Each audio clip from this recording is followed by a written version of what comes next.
Lakeside Casino and RV Park, where we earn the best ratings for our RV park in North America with the most beautiful scenery and quiet surroundings. Our casino features the best gaming experience, entertainment that'll blow your mind, and come see the great changes in our buffet, all here at the Lakeside Casino and RV Park.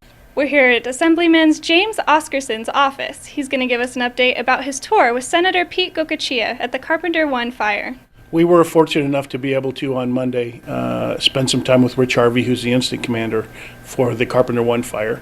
He took us up to the site. We were able to visit Kyle and Lee Canyons and see what was going on up there. I'm pleased to tell you that those groups integrated seamlessly with not only Pahrump Valley Fire and Rescue, but with BLM and National Forest Service, and all those groups came together to produce as good a result as you could have in these kinds of situations, unfortunately. We're very pleased that there was no loss of residences or lodges or any of those kinds of things that happened up on the Mount Charleston side, on the Las Vegas side.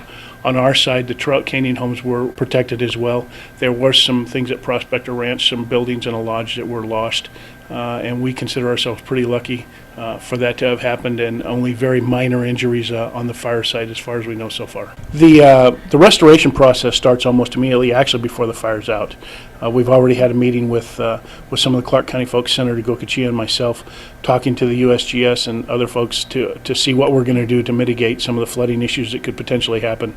We attended that meeting in support of Nye County to make sure that anything we could do to support them will happen. They're in pretty good shape as far as the applications that they've done federally and state-wise to ensure that they get the funds that they need. But again, that rehab process starts even during the fire in some instances to make sure that there's things in place to mitigate any kind of issues that may come from bare slopes and water coming down those slopes at a quick rate of speed. A couple things I wanted to mention here.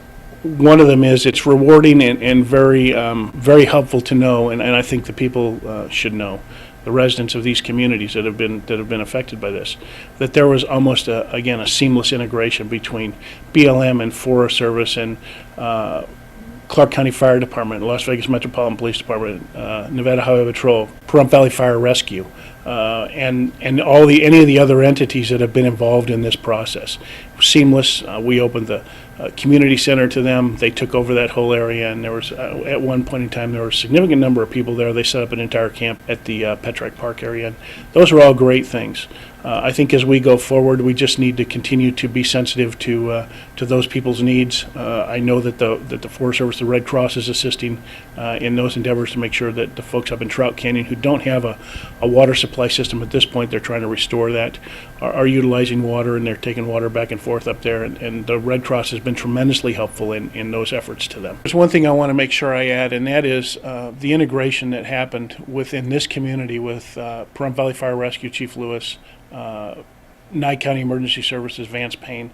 Those folks were all integral in making sure that not only did we work together with all the entities that were here, but it's important to know that the resources are here available in this community to do that, and I think it would have been very difficult to have done without them. So I heard over and over again at the Incident Command how great the response had been, not only from our community, but from the leaders of our community and the emergency services and the fire rescue area. So we're grateful for that, and certainly it makes everybody's job easier. I am Jennifer Moots here at Assemblyman James Oscarson's office for News 46.